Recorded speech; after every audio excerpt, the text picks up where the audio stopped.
Okay, good morning, everybody. Welcome back to another live stream. As promised earlier in the week, we have a YNC here, and this is Isa. She is a shipmate, she's a mentor, she's a very good friend of mine, and I'm just very feeling very privileged to have her expertise here with us today. And Isa, I just want to thank you for being here. Pleasure's all mine, Chris. I'm honored to be on your podcast. So this is super Thank cool. you. Do you want to go ahead and just share a little bit about your Coast Guard history while we're here? Yes, sure. My name is Isa. I'm from the beautiful island of Guam, located in the Western Pacific. I joined the Coast Guard in 2003. I started out at boot camp at the training center in Cape May, New Jersey. And then I went to my first unit, which was the Coast Guard Cutter Jarvis in Honolulu, Hawaii. From there, I went to Sector San Francisco in San Francisco, California, on Yerba Buena Island. From there, I went back to Hawaii to the Maritime Safety and Security Team, 9/11/07. And then from Hawaii, I went to Sector Guam. That's where I joined the reserves. I transferred over to the reserves when I moved there. And then back to California, the Port Security Unit 312 in San Francisco. From there, stationed San Francisco as the Senior Enlisted Reserve Advisor, and then District 11, and now Pacific Area, located in Alameda, California. So it's been a journey, a West Coast journey at that, but fun times. That's awesome. So we've got a breadth of background and experience here. A little bit, so, yeah. And Sector San Francisco is actually where we met. That was like halfway through, I think, your career there. Yes, yes. Around 10 or 12 years ago, I think. That was over a decade ago. Yeah. Yeah, just to date ourselves a little bit. Just a little bit. Yeah. Well, awesome. Thank you for sharing that. And again, thanks for being here today. We have a lot of pre-selected questions. So I'll go ahead and start sharing some of those. And then if we start getting some questions in the live chat, we'll try to answer as many of those as we can as well. All right. So the first question here seems appropriate with your experience. How often do yeomen go underway? Ooh, this was a great question that I saw. There are currently 84 underway yeoman billets, Coast Guard wide, that range from E4 to E7, which is a yeoman third class petty officer to a chief yeoman petty officer. If you decide to pursue a YN rating, you'll serve at least one sea duty tour. It's not a requirement to advance. I have known yeomen who are permanent cuttermen or cutterwomen, right? Which is 5 or more years of sea service. I have known yeomen who have been underway for 3 weeks. And I have known yeomen who have never served on a cutter. And it all depends. We are seagoing service, so anticipate serving some sea time in your career. Personally, some of the best times of my career were underway. The different port calls, the people, lifelong friendships were born in that tour alone. So, yeah. Awesome. Okay, so it sounds like there's a wide spread of potential answers that you could have there for a yeoman going underway. Correct. Do you know about the EPIC program? There was some question about that. So, I think that one I needed a little more time. Oh, okay. Yeah. Well, that question, sorry, we don't have to address that part, that question was actually one of the sub questions of the experience being in a predominantly white branch. Did you want to talk Oh, about okay, okay. that part of it? Yeah. Yeah, I can definitely touch on that. Okay. Let's see. As someone from the Pacific Islands, being in a predominantly white branch, how do we put it, has provided me with the opportunity to bring a different perspective and cultural richness to the team. I've grown up in an environment where I've interacted with various cultures, you know, thanks to tourism on Guam and traveling with my family as I grew up. I've taken it upon myself to educate shipmates about my background, any stereotypes or misconceptions. It's really just about authentic dialogue, not being afraid to ask questions that may sound ignorant, but you know, people when they ask out of pure curiosity, Right. not out of anything negative in a way. Sure. And you know, by sharing those experiences, we engage in the open dialogue and we contribute to a more inclusive and diverse environment within our service. It's essential, you know, for all of us as team members to appreciate and respect each other's backgrounds. And I see it as a chance for everyone, no matter where you come from, where you've been. It's a chance to enhance the overall cohesion and effectiveness of our team, because the more experience we bring in, the better we can serve the communities, you know, that we're serving and the country that we're so proud of. So no matter where we go, it's great. Yeah. Wow, that's a great answer. That's a great perspective, because that's interesting too. That growing up in an area that had a lot of tourism, so you're sort of already used to that idea of people from different walks of life or different cultures surrounding you, and that's so great that you can bring that perspective and maybe teach us a little bit, because I know that definitely the Coast Guard I think they've been trying to be more diverse, you know, over the years, and probably the military in general. But I mean, you can't do that any better than actually just having a more diverse workforce that can bring a maybe just a different way of looking at things. You know, sometimes we get so caught up in the way we've always done things that we don't we don't entertain the idea that maybe there's another way to do this. So yeah, that's really there's there's a gift in everyone. Everyone brings a certain type of experience and gift that can help us, you know, work better. Yeah, and that's something that I've learned, you know, outside of not necessarily only racial diversity, but even just diversity of age and experience.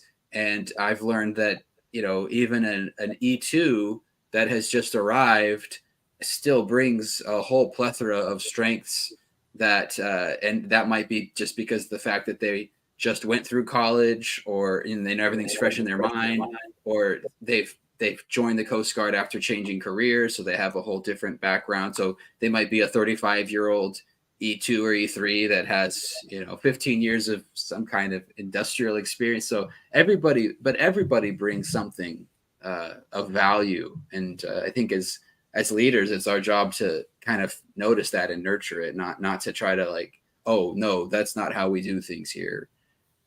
So. Exactly. Yeah. Okay, awesome. Well, thank you. So this one is a little bit more of a open book question.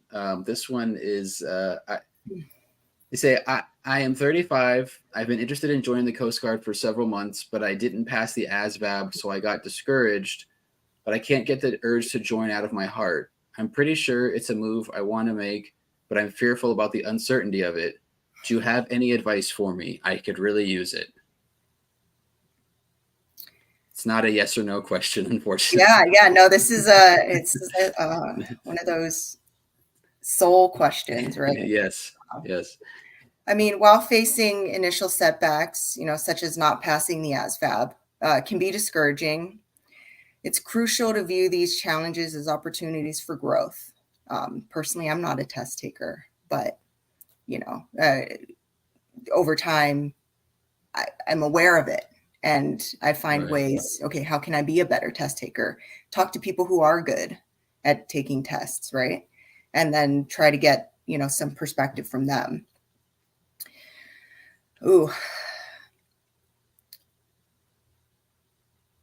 Fear of uncertainty is natural, especially when embarking on a new and significant journey. However, it is essential to trust your intuition and the passion that continues to drive you to doing whatever you want, even if it is joining the Coast Guard. It's coming, it's whenever you're making a change in your life, it's always a scary thing because it's an unknown. Right. There's an unknown. I would say that your aspirations are worth pursuing, and the Coast Guard values individuals with determination and a strong sense of purpose. Embrace the uncertainty as an opportunity for personal and professional growth. If joining the Coast Guard is genuinely what your heart desires, believe in yourself, put in the effort to overcome these obstacles, and know that you have the potential to succeed. Your age should not limit your ability to make a positive impact.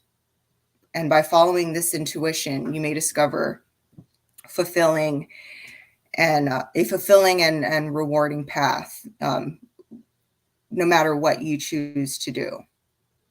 So I can't tell you to join the Coast Guard or not to join the Coast Guard, but I can definitely tell you to search within yourself and don't let fear drive you, because then next thing you know, you're going to be 45 and then it'll be too late. So, I mean, I didn't answer the question, but hopefully it helped. I mean, it sounds like you did. I think that was a great answer. And I think that you obviously put a lot of thought into it. That was great. And I felt like I could hear myself. I've said similar many times on this channel, that whole idea that, I can't tell you what you should do. Yeah.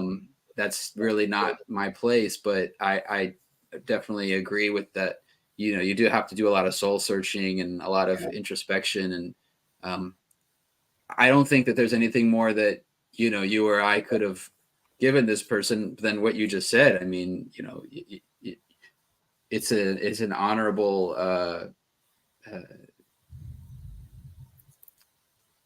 what am I trying to say? It's an honorable endeavor on this person's part to go this route or to try. And like you said, I mean, the Coast Guard does value persistence and putting your best foot forward. So yeah, I do know that the ASVAB is very passable. Like, even if you, like you said, if you're not a great test taker, it doesn't mean that you can't pass the ASVAB. Yeah. It's one of those things that, especially in today's age, there's a lot of resources out there to prepare for the ASVAB. Definitely. Yeah. Well, awesome. That was a great answer. Thank you for that. I hope this helps. So, yeah, I hope so. Yeah, I think it will. I think there's definitely that question represents the spirit of a lot of questions that I've gotten on this channel over time. That idea of, like, because a lot of these people, they're young, like this person was 35, but I get a lot of, like, still 18. Young, by the way, still young. Yes, yeah. That's true. But I get a lot of people who are, like, in high school or, like, right out of high school, and they're like, I don't know what I want to do with my life. Should I join the Coast Guard? And I'm like, well, maybe, but I can't tell you that you for sure should. But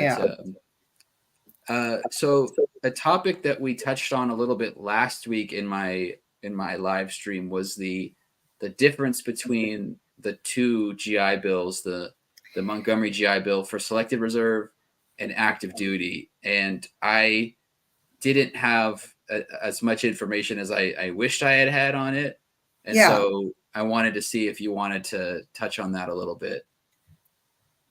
sure. Okay, so the Montgomery GI Bill, selective reserve, that's SR. Um, you have 6 years of obligated service. You agree to serve 6 years in the selective reserves. Or if you're an officer and you agree to serve 6 years in addition to your service obligation. So a lot of information is on va.gov, and that is where you'll get most of the education benefits that are offered to all in that resource alone. MGBI active duty, which is Montgomery GI Bill active duty.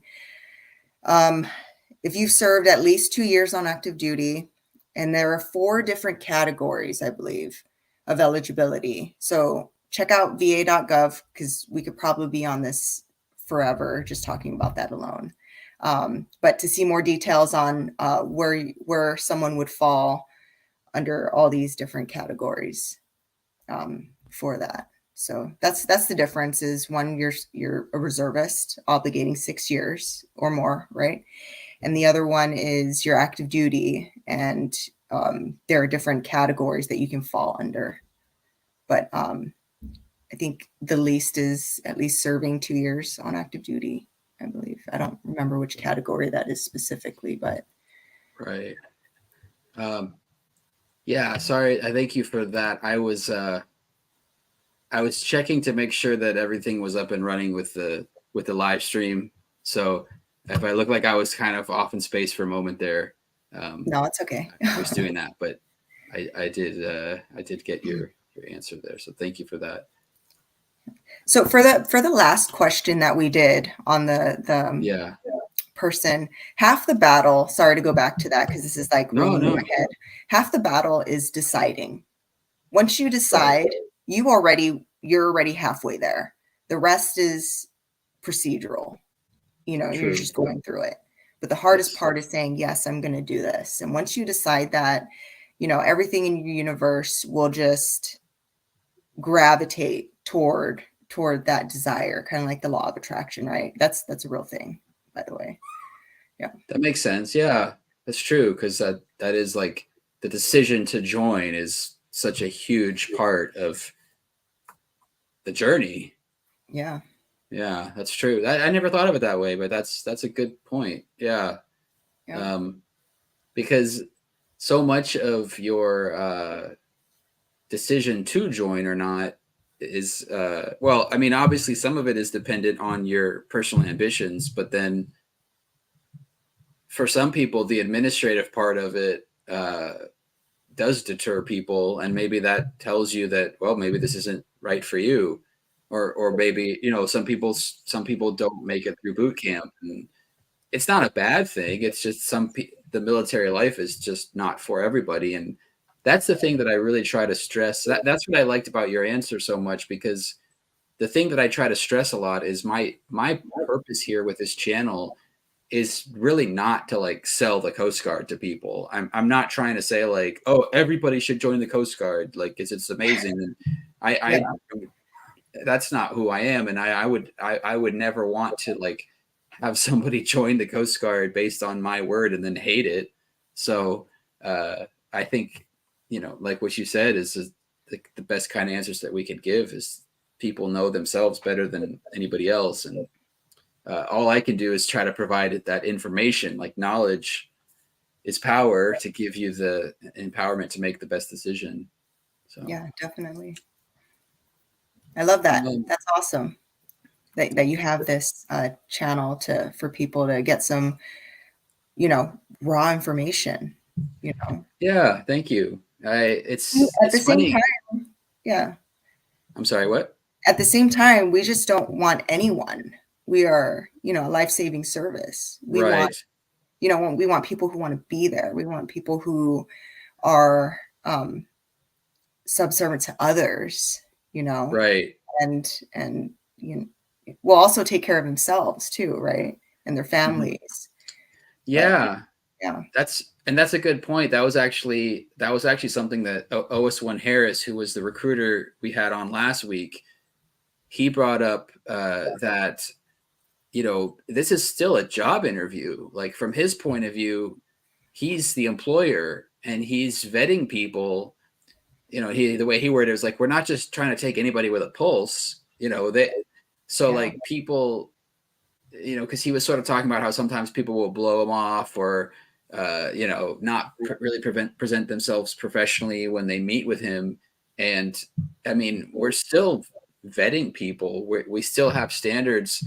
Our recruitment numbers may be low, but that doesn't mean that just anybody can just join. And I think that it is important to have that kind of healthy respect for what the Coast Guard does and what we look for in people. And yeah, a lot of times I find that the people asking questions, a lot of times what I'll say to people is, because you're asking that question, that makes me think that you're ready, or you're of sound mind. Like the fact that you're thinking about that and taking the time to look up channels like mine, and ask these questions means that you're thoughtful about it. So, Yeah, you know, exactly. The fact that you're here and you're watching and listening, it's yeah, right. it's a testament to what we're saying. Yeah. Exactly. Yeah. So we do have some live questions now. Okay. So Oh you want boy. to are you ready for a pop question, an Oh, unprepared question? go for it. I will Okay. do my best. All right. And if we can't answer it, we can't answer it. It's okay. All right. How does OCST work? Does it? Oh, I don't know if the T might be. I don't know. Is that part of it? OCST. Does it matter what kind of OCS. college credits you have? I haven't seen OCST before, unless that's a typo. No, I think that is the thing. I I don't know at the moment.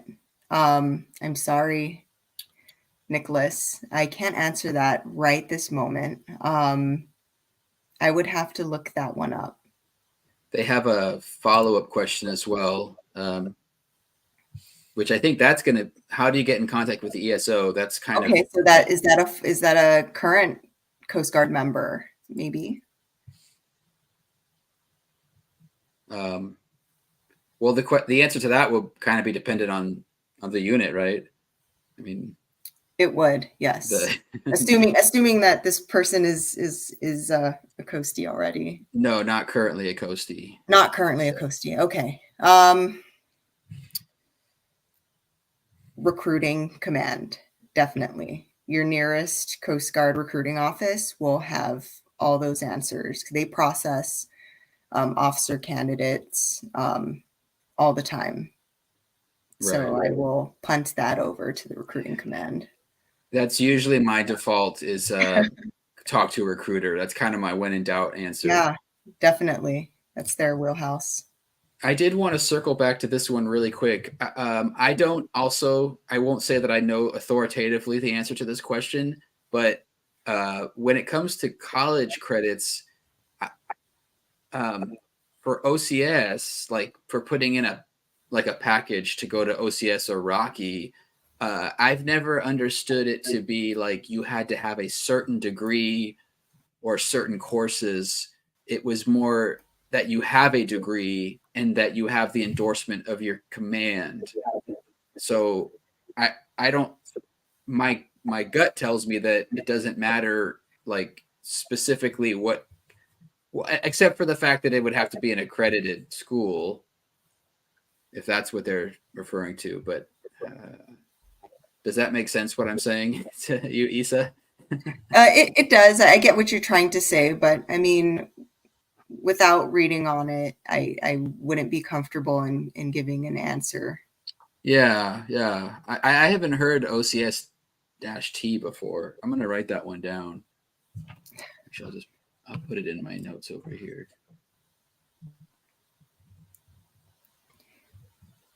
Sometimes, honestly, with some of these questions, like some of the questions that I floated to you were ones that were unanswered in the last live. So Oh, okay.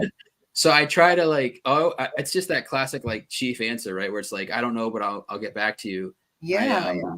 I did recycle some of the questions there, and some of the ones that you were able to answer today were ones that were left over from last week. So, if nothing else, I'll research it, or I'll have someone else on the channel who will answer that. So we try here, we try at Coast Guard Career Central to answer all the questions.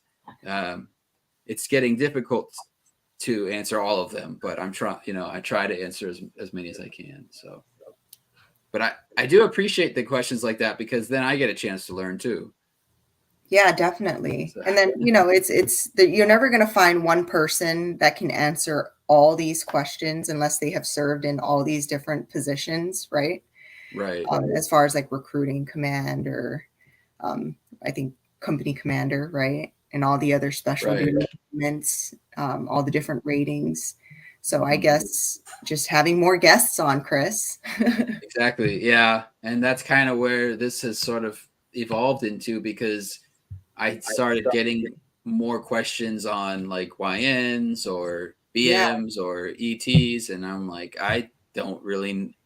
The funny thing is, I was going to say earlier, like this channel started initially from the perspective of a reservist MST. And because I was sort of talking about the life, like balancing life as a reservist and specifically being an MST, because that was my wheelhouse. That's kind of what I know. And it was a very niche topic that I was like, there's not going to be a whole lot of people, I don't think, but I didn't really care. I just wanted to put out what I know, and that was like, well, I don't think there's a lot of people that know a lot about what it's like to be a reserve MST. But then I started getting these boot camp questions, and I'd kind of go back in my memory, and like, okay, I started talking a little bit about what I remember, and then there seemed to be a high demand for that. And then it's just like one of those things, like a snowball, where more people just start coming in, and then they're just asking, how do you become commandant or whatever? And it's like, I don't know, but let me see if I can find someone who can help us with that. So it's been great. It's kind of evolved into what it is now. And you're only the second person I've had on for a live stream. So it's really cool that we're able to do this. Oh, Yeah. I'm honored. Thank you. Yeah. Thank you. All right. So let's see. Another live question here. How does the post selection work after basic?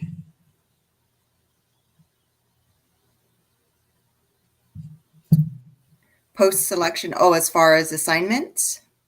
That's what I'm thinking they mean. The follow up says post selection process, so I'm thinking that they mean like how you go about getting assigned to your first station. But they could clarify in the comments if that's not what. Okay. Yes, that's what they mean. So. Oh, I know someone that can actually answer the question. Who was a company commander?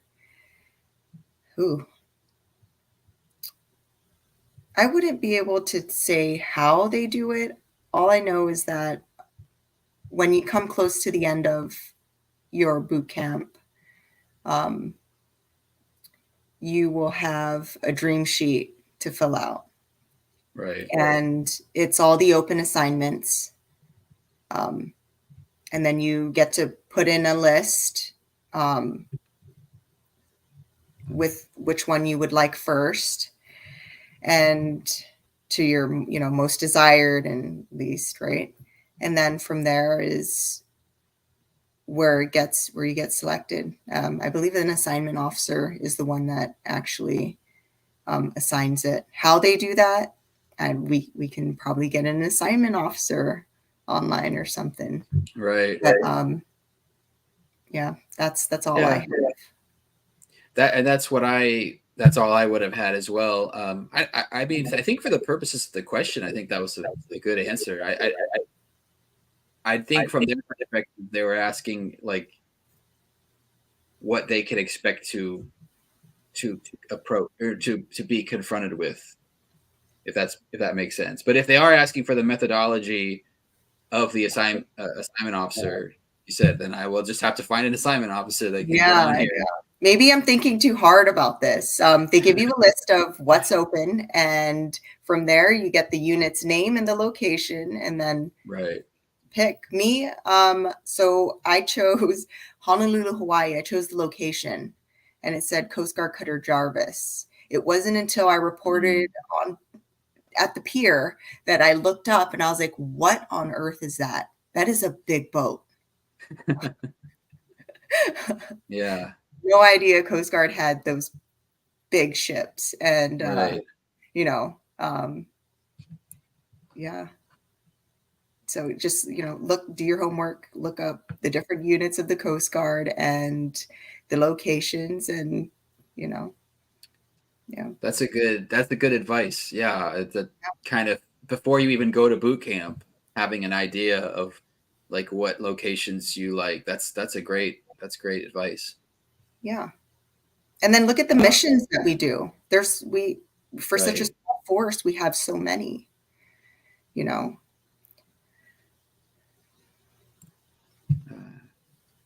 Some feedback there. I mentioned I will have a similar deer in the headlights experience. It was a good answer. So, But you're not hey, alone. we've done our job. Yep. You are not alone with the deer in the headlights, and Yeah. that's how we all grow together, is we go through it together. So And I think especially with boot camp, I think the deer in the headlights experience is going to happen no matter how much you prepare, because they'll find a way. They'll find they'll find a way to get you out of your element. So yeah. Remember, out of your comfort zone is where growth happens. And yes, yep, absolutely. yep. And I'm finding as I'm getting older ish in my in my years, like that resonates with me so much more because I kind of feel like, especially right now, I'm on this sort of journey of self growth, and I'm realizing that I'm not as young as I thought, but I'm also not quite as old as I thought yet. I'm kind of still. I've got some youth left, and I want to use it for what I can. If that makes sense. Yeah, Uh, definitely. but getting out of my comfort zone, I think, is kind of a challenge that I'm trying to. Maybe that's why I started this channel. Maybe this is part of my growth journey as just as much as it is all these people watching. Yeah, definitely. I could definitely see that. Okay, well let's go back to one of these pre-selected questions here. Will joining the Coast Guard forever change us? This was one of the live ones I didn't get to last week, but it was an interesting one. Another big picture, thoughtful question here. Oh, geez. Yeah, indeed. To answer the question, if you want a short answer, yes. It's a life-altering decision that has the power of bringing significant changes to your life. The experiences, the challenges, the camaraderie that come with serving in the Coast Guard can shape and mold anybody in many profound ways. Coast Guard, I would say, instills a strong sense of discipline, responsibility, and teamwork. Missions that we have, with the resources that we have, it's amazing how we manage to pull all of it off and keep doing it every single day, and finding other people that want to do the same, and Right. being a part of a team like that. I mean, our core values: honor, respect, devotion to duty. It's honoring yourself, honoring your service, honoring your country, the uniform that you're wearing, the people you're representing and serving. Respect to yourself, to others, and devotion to duty. That and Coast Guard's devotion to duty is to its members and their families and the mission, right? And devotion to duty from us to the Coast Guard is the same. You know, we have to take care of our home. We have to take care of ourselves. We can take care of everybody else. You can't pour from an empty cup. And you just learn a lot of great things being surrounded by like-minded people, by people who force you to grow. Mm-hmm. And then people, of course, like everywhere else, people who force you to grow in different ways. Or, you know, you're always going to have a mix where I'm not going to paint a picture that, you know, you're going to walk into an office full of Gandhi gurus or anything. You're going to pull that wisdom out of yourself in however you do. Yeah. Overall, it's not just a career choice, it's a journey. Yeah. Absolutely. Yeah. Yeah, that's you see it now. Everybody watching, you see why I deliver the best people to you. This is why I brought Issa here. This is the kind of answers we're looking for. But I mean, it is that whole thing of like, you know, I know like when you make chief, you start talking about like using your resources, using the mess and everything, and that's where I find myself getting a lot of these questions that I'm like, I can give my cookie cutter answer. No, not to denigrate myself. I think I give good answers, but like I think you give good answers too. Yeah. Thank you. But just to your point about like the diversity of the people that we meet, I think that it's really important to try to bring as many voices as I can. And I can't overemphasize what you said about, you know, walking into a room or walking into an office and you don't know who you're going to meet with. And I haven't gotten along with everybody I've worked with in the Coast Guard. I'm not going to like sugarcoat and say like, oh yes, everybody in the Coast Guard is great and you're going to love everybody, you know, but that's part of growth too, right? I mean, how you deal with challenging people is also part of how we grow. It's getting out of what you said about our comfort zone, right? That's the growth. So yeah, and just being who you are, you know, right. Being who you are, and it, you know, whether you realize it or not, in the moment, you can affect change in somebody else just by being who you are, you know, and being authentic. Exactly. Yeah. Yeah. Okay, here's a good live Yeoman-based question here. What is the lifestyle of a YN in a small station? After A school for a YN, is it more likely to go to a cutter or a station? Oh, now, okay, so maybe I'm thinking too much into this, but station, we're talking like a small boat station. We don't have yeomen on board there. We have yeomen at supporting units, which are like base sector air stations, mainly, and all, you know, all the special assignments. The lifestyle of a yeoman in a small, I guess, unit, which I would say is more like a sector, right? You'll more than likely stand duty, depending on where you are, but you'll be servicing personnel records, pay. You'll be you're just in a support position, so you'll be doing a lot of correspondence, pay and processing, counseling. So you'll be helping members out with when they get to their next station, or if they have they're adding a member to their family, or in, you know, in an unfortunate case, if they lose a family member, it's pointing people to the right resources. We're basically human resources field, you know, out on the field in the Coast Guard. So okay, so follow-up question from the same person here. Wait, is it more likely? Hold on. Can you go back to that question? Sure. Is it more likely to go to a cutter or a station? That would depend on what is available at the time. It depends on what jobs are open. I don't think anyone can definitively say that there are more cutters open than land-based stations. So I can't really answer that. It really depends on when you go through and when you're transferring.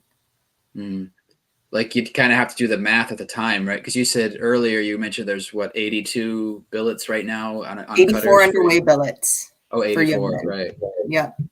So it would kind of depend on what the numbers are, I guess, at the time that you graduate A school, right? Exactly. Yeah. Okay. All right. Well, they had a follow up along the lines of YNs here. Seen many memes about missing payments or missing scheduled trips. I know these are jokes about the YN rate, but it would be interesting to know the perspective of a member of that position.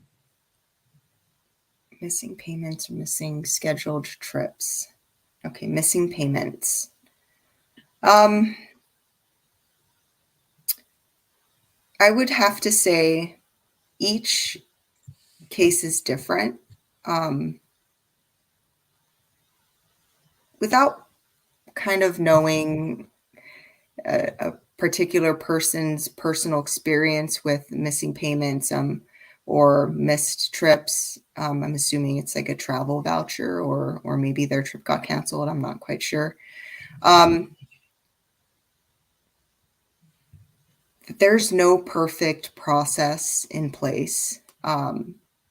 Anywhere where there's there's human error. Anywhere where there's technology, there's technical difficulties, right?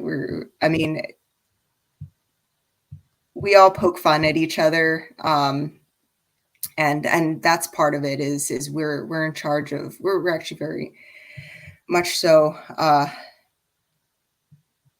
driving a lot of the pay and processing.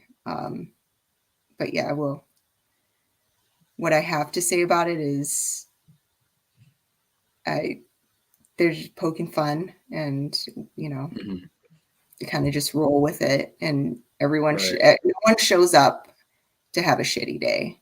I'm sorry, am I allowed to say that? Yeah. Okay, sure, yeah. Or to purposefully, miss anyone's pay or anything. So extenuating circumstances, I believe, in every case. So yeah, and I agree. I think that there are memes and jokes to be made and between every rating and between every armed service and even in the civilian world. I mean, I think that there's probably a lot of personal sort of anecdotal experience that goes into the spirit of those sorts of things that sort of like you said, I mean, anywhere there's humans, there's going to be human error. I would say that I think yeoman, I think it's kind of a thankless job, to be honest, because I feel like I've worked with really great yeomen who were like on it, on their game and were really helpful. And it's like when that happens, it's sort of like, okay, great, the system worked the way it was supposed to. But it's like if a payment, if someone didn't get paid one time late or something, and it's like, oh, it's just another thing again and again that the YNs can never. And I'm not saying that's like how everybody feels, but just I think a lot of times in life, like we sort of just get used to expecting things to work a certain way, and then we don't really appreciate it. You know what I mean? We only get upset when it doesn't go perfect, but we don't really appreciate it when the system works. And it's like any process. There's always room for improvement. We're always finding ways to do things better, but we're still human.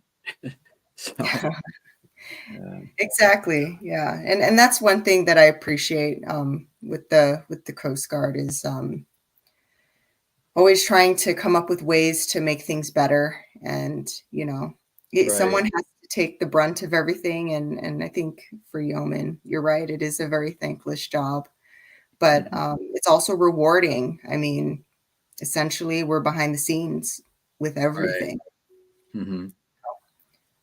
So yeah, and when yeomen are when I've met yeomen who do go above and beyond, or just who are really responsive or really helpful, I mean, it makes my job so much easier.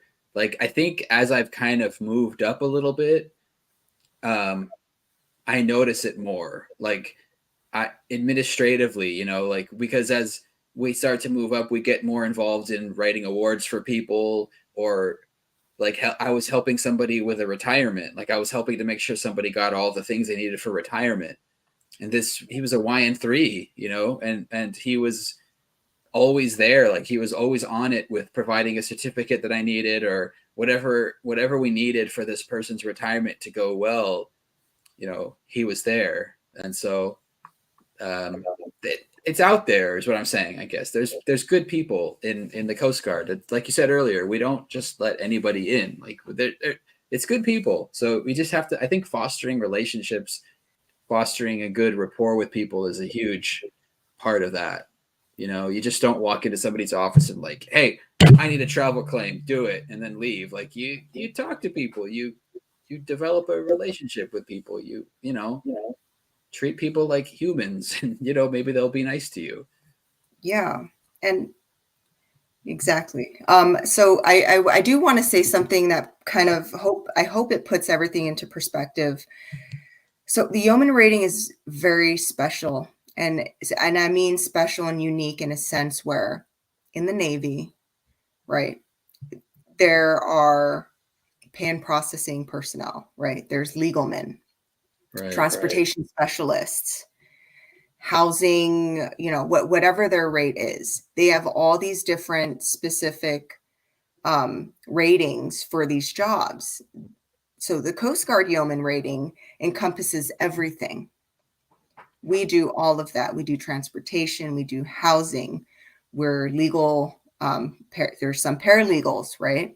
Mm-hmm. Pay processing, which is P&A, SPO, servicing personnel offices. They process all the pay, you know, paperwork. We're just behind the scenes with everything, and you don't know what job you're going to get into next. You get a choice, right? But ultimately it's the assignment officers. Mm-hmm. You know, they determine where you're going next. So basically you'll be well-rounded by the time you leave the Coast Guard in all the different parts of it, and you're never forced to memorize everything. Right. And that's why you know, as you get up to like to a chief petty officer role, your network is your net worth, essentially. Mm. It's, you should not, you know, impose anyone to have the answers to everything, because there's just too much information and it changes so frequently. Oh yeah. But keep your network, you know, keep your contacts, and make sure that, you know, you still plug into people who do know or have known, or, you know, and it's basically just staying up to date with the messages that come through and all the updates. Right. Yeah.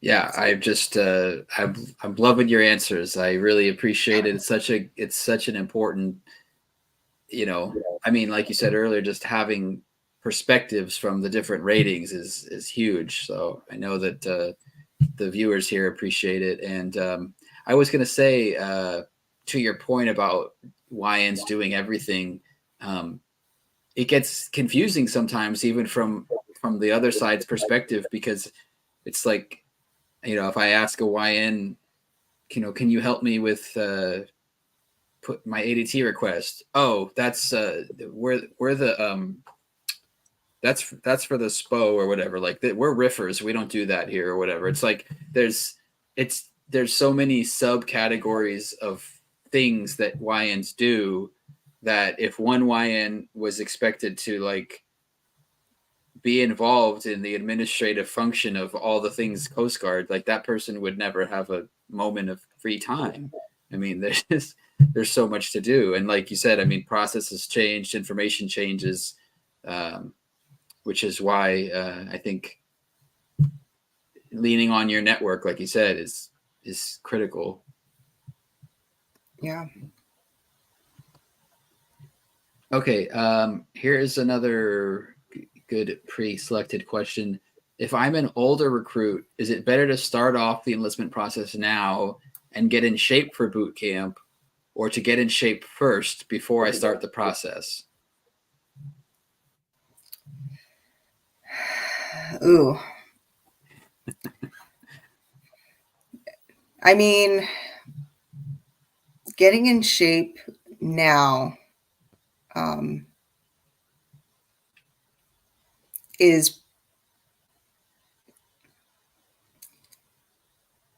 it's not just about meeting requirements at boot camp, right? It's about investing in your longevity and ability to navigate challenges ahead. Start, if you've decided you wanted to join the Coast Guard, immediately, if you know that you're going to have a hard time passing either the PT test or the weigh-ins or whatever it is that you need, start it right away. The minute you decide is the minute you decide you're going to go all in on everything. And Right. don't just do it to meet these requirements. Do it because you just want to live a healthy life and you want to be able to keep up with the military career. Because when you get into the Coast Guard, you will be expected to conduct a semi-annual weigh-in. So if you're having a hard time now, every 6 months, you might find yourself on top of your responsibilities at home, on top of your responsibilities at work, having to personally address, the physical aspect of you. So if you're going to make that change, if you decided I'm going to go for the Coast Guard, immediately go all in and start. Remember, self before others, only because you cannot help others if you don't have the strength in yourself. Absolutely. So yeah, start immediately. You decided, do it right away. Whether or not you get in, like, you should always be trying to be the best self that you can be for your loved ones, so. Yeah, and I would like to echo that in just the sense of I think of it like it's not a linear process, meaning like you don't have to say, okay, I'm deciding whether or not to join the Coast Guard. Okay, I've decided to join the Coast Guard.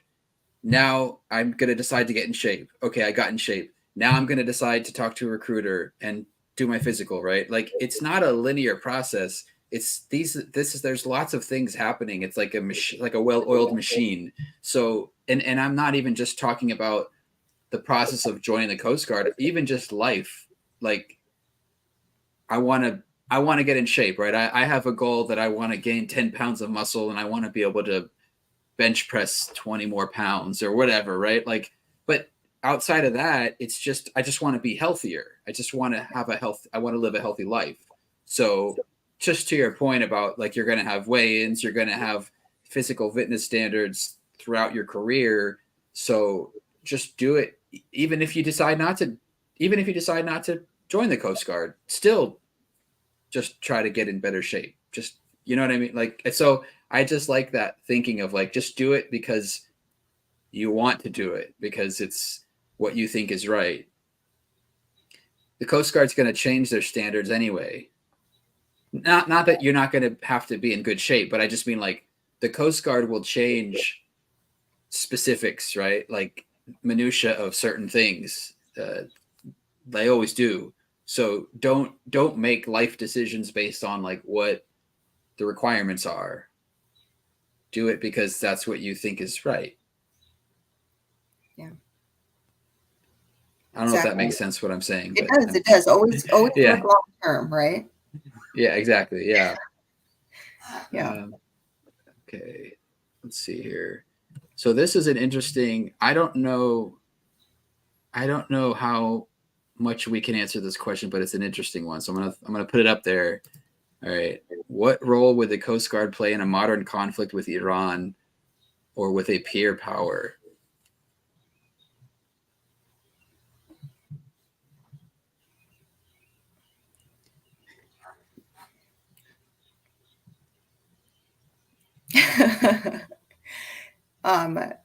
Great It's too question. speculative. Yeah, I don't think we can. I mean, the best I could do would be to say, look at like Nathan Brukenthal, DC3 from Iraq. He died in the Iraq War. Look at the Coast Guard's involvement in the Iraq War, and look at the Coast Guard's involvement like in World War II. Yeah, like I was point just gonna crews. say go historic, and see how we've supported, and Right. more than likely that's how we'll support if we get called or Right. Yeah. In a broad sense, from what I've understood, the Coast Guard is almost serving its function here in the sense of sort of providing that that network of security or coastal defense overseas. But I don't want to get too specific because there's not going to be like a cookie cutter answer that's going to be. I think the best we can do is kind of look at history and look at where our involvement was in the past. But it's a great question. Yeah. All right, we have. Let's see. Okay, let's see if we can knock out these last two pre-selected questions here. When will the recruiter rating be officially available for enlisted, and is it also available as a reservist rating? Ooh, yeah, that's a great question. As of now, there are no specific release dates for the official availability of the they're called talent acquisition specialists for enlisted personnel. The implementation is currently progressing through a two-phased process where phase one involves the establishment of leadership positions and further details, including timelines and expected to be provided as the rollout progresses.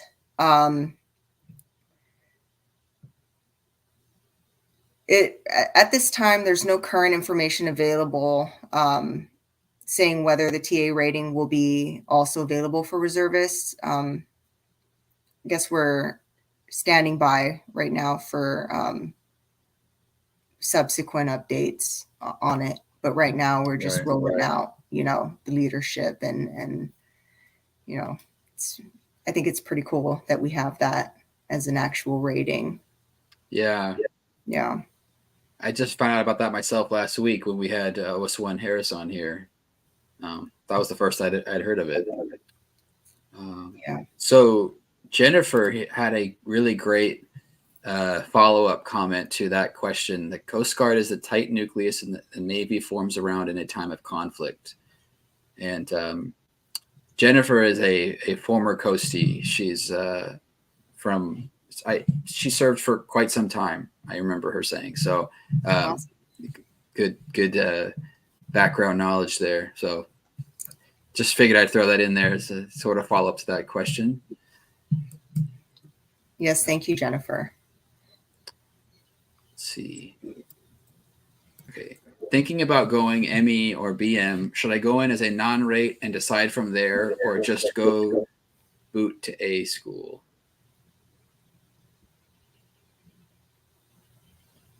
Ooh. So I think they're saying, like, should they take some time as a non-rate, figure out what they want, or should they just have it decided and so go straight from boot camp to whatever A school? And this question, a very similar question, was asked last week. It might even be the same person just trying to get like a different perspective, because I remember OS1 talked about this same thing. So if you want to throw in your 2 cents on it, feel free. Well, I mean, so depending on where you are located, I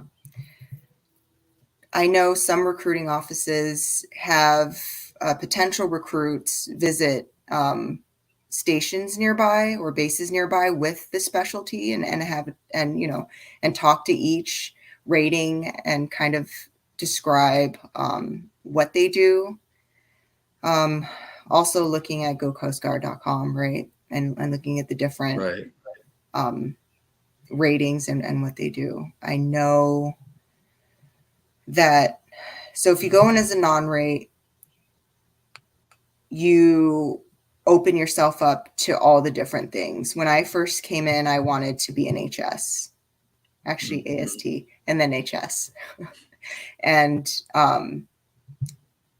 I became obviously neither and fell in love with, HR type stuff. So the yeoman rating. So, and that's where I continue to serve.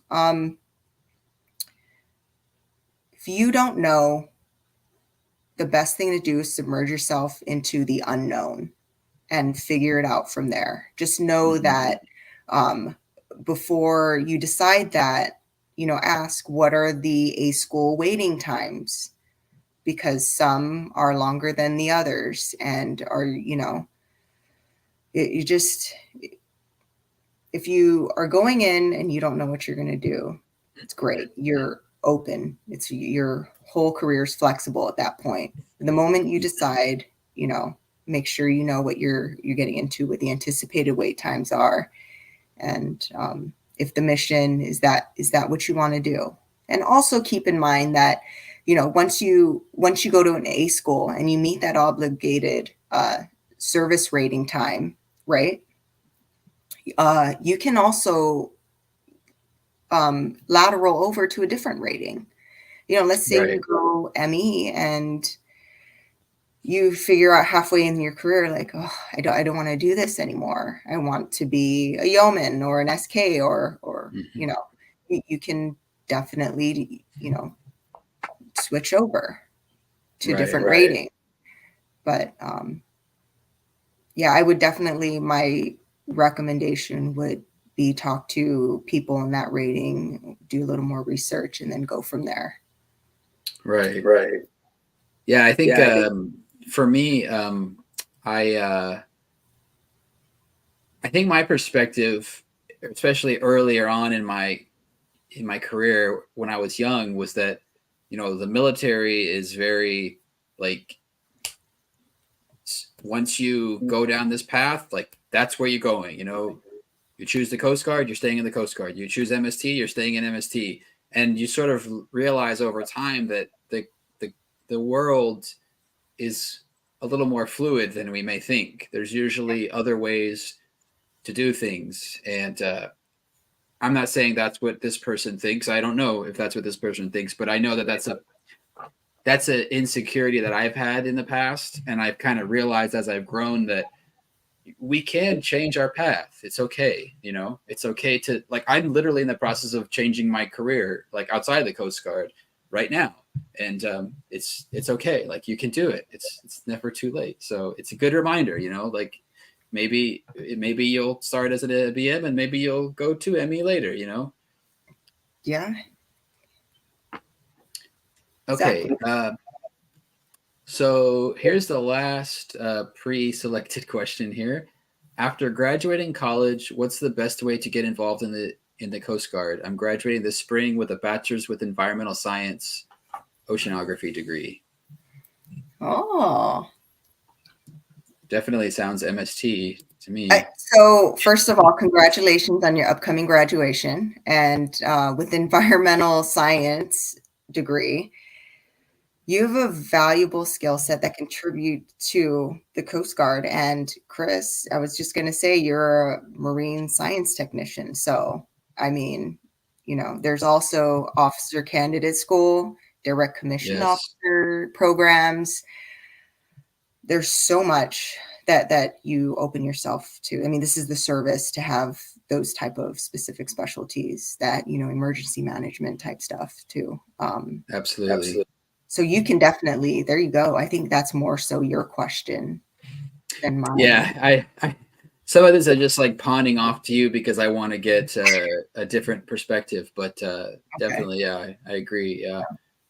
I was going to say that actually kind of to the point I was making earlier about how when we were talking about diversity, and then I was saying how, like, even someone who just joined the Coast Guard can bring a lot of experience or skill. I mean, having an environmental science oceanography degree, like that's going to bring in a lot of knowledge, right off the bat that they might be teaching us things that, when they get in.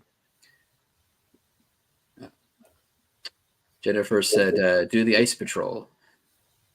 Oh, yeah.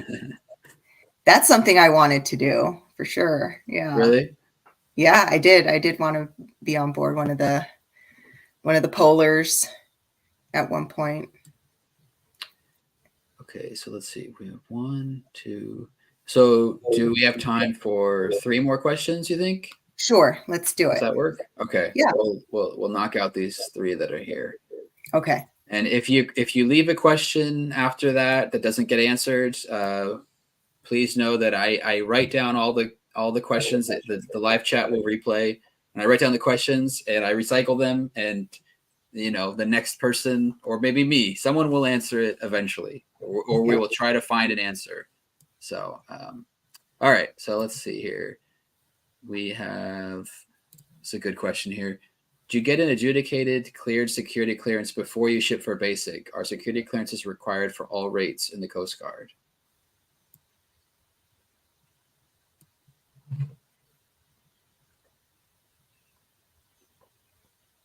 Yes, you will need a security clearance. Secret, I believe, is the basic. Yeah. And then there's other levels, I think, depending on your specialty that you might have to get. But yeah, correct. Yeah. Secret. If you're in CG Cyber, yes, it's going to be different than when you come in as a storekeeper. Right. But definitely background checks will be conducted upon your enlistment or commission. What's interesting was process. Mm-hmm. Yeah. I remember when I went through, I was 19 when I joined, and I did the security clearance background check, but I don't even remember, like, it just happened. It was so seamless, throughout the process. It's like, oh, okay, I'm giving fingerprints now. All right. Oh, I'm answering these questions about my whole life history. Okay. But I didn't really it wasn't until 10 years later when I had to renew it that I was like, oh, okay, right. This is that whole security clearance thing, and you have to renew it every 10 years. So it's kind of a tedious process, but it is what it is. All right. What would a reserve carrier expectation for 40 years old with a bachelor's degree? ME school scheduled for January 2025. Oh, I think they mean career. Reserve career expectation for 40 with a bachelor's degree. ME school scheduled for January 2025. Kind of another one of those open questions. Tough to answer. I don't know if we can answer that one. Well, I mean, a reserve career expectation for a 40-year-old. I mean, once you're in a rating, right, and you're put in a certain position of leadership, right, or if you're third class or second class, first class chief, the expectation is what it is for the pay grade that you're serving. Right. So if you can bring your 40 years of knowledge and wisdom to a shop, and more times than none, you're older than your active duty counterparts that are either higher ranking than you, you're still, it's the military. You still adhere to, your rate, rank, and of course, bringing your wisdom is always welcomed. I believe, yeah. I mean, that's my answer anyway. I don't know if it's right or wrong, but I would not look at anyone who is older and hold them to any more responsibility than they are required of that position. Right. Serve. Yeah. That's a good. Yeah, that's a great answer. That actually, I think you got the question better than me, because I was reading it a little bit more ambiguously. Whereas you're saying, like, as a 40-year-old, you're still going to be whatever your rank and rate is, that's going to be the standard. That makes a lot of sense. I think that's kind of what they were going for. I was going to say, this reminded me of a question I got from another 40-year-old a while back, who we were actually having a conversation about it, and said that because I think he was actually like 41 or 42, and because he would turn 60 before 20 years, he wouldn't be able to do a 20-year career. And I didn't know 100% the answer to that, but I know that waivers are granted for people to serve beyond the 60 years or beyond 30 years in service, 60 years old or 30 years in service, that can happen. It was odd to me that, and I don't know if you have any insight on this, but the idea that the Coast Guard Reserve increased the age to 42, right, to join, but then you still have to get out when you're 60. I would have just thought intuitively that they would then also increase the retirement age to 62 on the back end, but it sounds like they're not doing that. Do you know anything about that, or have you heard of that before? Let's see. I think, if I'm not mistaken, did I have anything? I'm thinking if I wrote down notes for selective reserves, what our ages, what our ages are. I'd have to look. I don't have any insight into that. I mean, we would, it would be a headquarter determination, and it would be based on each person's service record. As far as what the policy says, I'd have to read into it. I can't answer that confidently currently. Yeah.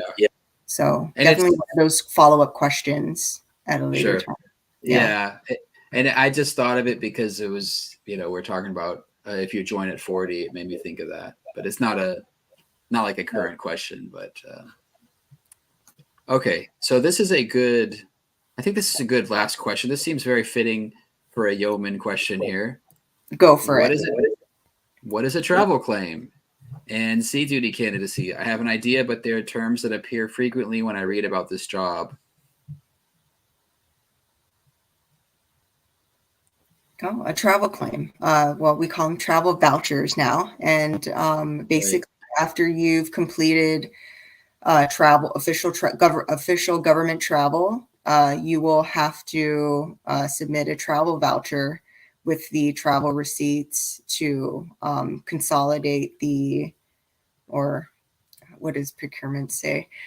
To close out the funds for that, for the obligated funds for that. Yeah, to consolidate the funds that were obligated toward that authorization. So it's just after you travel, you fill out a travel voucher so you can make sure that your travel is paid for. Sea duty candidacy. If you have zero sea service, this is active duty, I'm assuming, right? Then you are a candidate for sea duty. And essentially we're seagoing service, like I said earlier. So we're all supposed to be fit for full duty, which includes sea duty. So everybody's a candidate to go out to sea, unless your rate does not have, if your rate and rank does not have any available billets.